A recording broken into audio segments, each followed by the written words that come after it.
Hey guys, it's another Velocity video here, and today we are going to be doing the first episode in the series, Getting Over Your Fear of After Effects, because After Effects is a complex video software, and it's kind of scary when you get into it for the first time, honestly.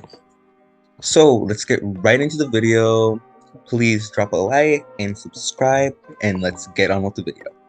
So first of all, you're not going to see this open screen because if you're making your first project, it's not going to show you your recent projects, which pretty self-explanatory.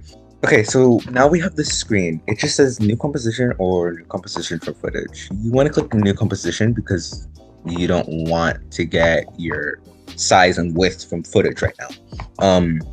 I like doing 1080 by 1080. I also like doing 30 frames per second. Some people say 60 frames per second is smoother, which honestly, don't think so. All it does is take some more time to render. I usually do start time code 0 and then duration 25 seconds.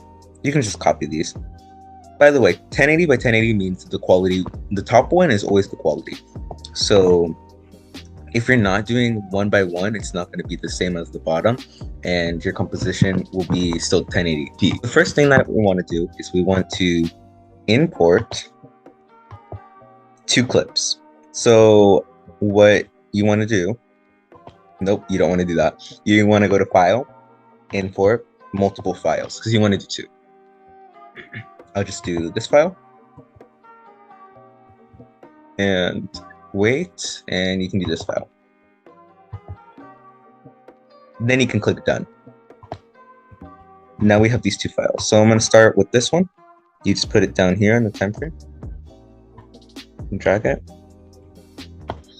The side belly. So as you can see, this quality is 1080. So that's why it's perfectly there. Let's go to the next one that we wanted to put. I'm going to put it on top, just like you would on Funimate, or almost any video software, that is. It's like any video software. What I'm going to do is I'm going to zoom in so we can get more precise here. I'm going to go to this frame, and I'm going to Control-Shift-D is split. You have to be clicking on the layer to split it. This photo is also 1080p, so it's perfectly in that composition. Like no zoom is needed because it's 1080 by 1080. I'm actually going to put these clips closer to each other. You don't have to do this if you don't want.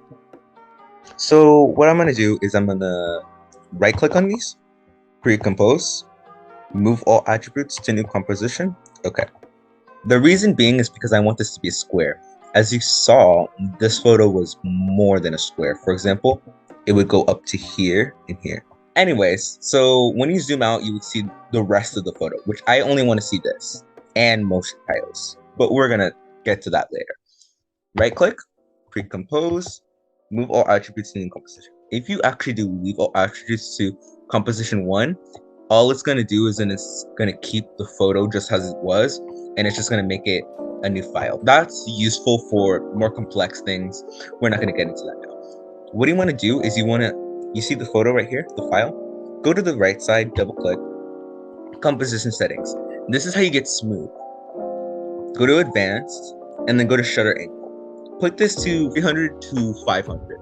Anywhere between that is really smooth. I like doing 500. What this would do is make your motion blur smooth without using this plugin called Sapphire, which can also make it smooth. But this is free. We're trying to do everything free. Now you can get Sapphire for free. That's going to be in my third episode, definitely. You click motion blur here, and then you put it on both of these. For zoom, you don't need motion tiles because it's not going to be a negative value, if that makes any sense. Just trust me.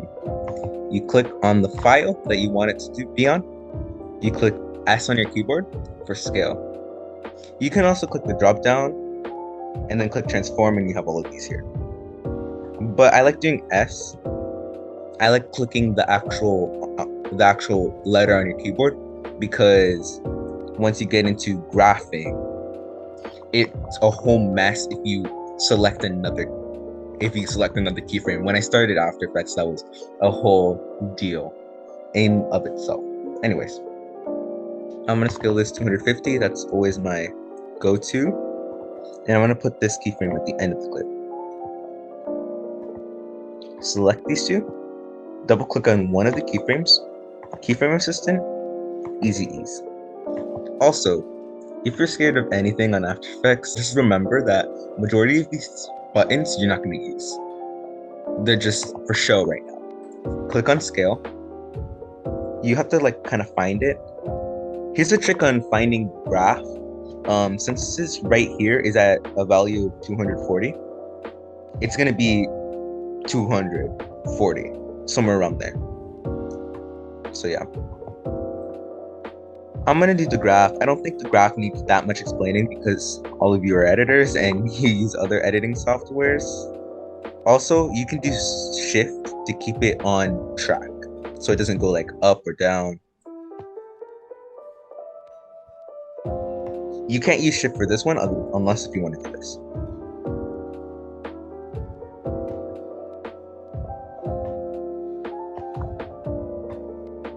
Okay, that's my graph. And this is the transition that we have. Change the keyframes. Pretty much the same thing that you would do in Funimate and other editing apps. So now we click on effects and presets. We go to motion, tile. We find this one. We drag and drop. All you need to know is 300 by 300 and mirror edges. If you do more than that, then if 300 by 300 basically means 300 like 3 and then 3. For example, if I were to go to scale, there's 3 tiles on width and there's 3 tiles on height. I know I did height and then I said width and it was the opposite. But yeah, if you do more than that, it's going to be 4, 5, 6, 7, 8, depending on the value that you put. Anyways, let's go to the beginning of the clip. Let's do scale 45, maybe 50, somewhere around there. Let's keyframe this, I forgot. Go to the end where you want the keyframe to stop. Then go to 100. Click on these 2 keyframes or select them. Don't go over like that, only go in a straight line. There's a reason for that, and it's a big reason too. Double click here, keyframe assistant, easy ease. By the way, easy ease means that you will have these little knobs on the sides of your graph. I don't think I really need to explain these graphs. They're pretty much the same as Video Star, Funimate, All Light Motion. You know the deal. And there you go. That's your first transition.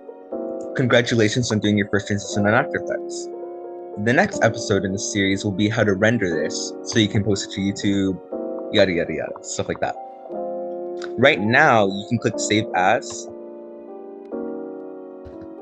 and then you can save it as whatever file you want. Make sure to keep in a habit of clicking Control S, otherwise, you will lose your files, and trust me on that, you will lose your files. Anyways, thank you so much for watching this first episode, and I'll see you in the next episode. Bye. Oh my gosh, sister. So when you're zooming out, you would see more of the photo. All I want to see... Sister? Sister! Sister! Can you please close your door? Sorry.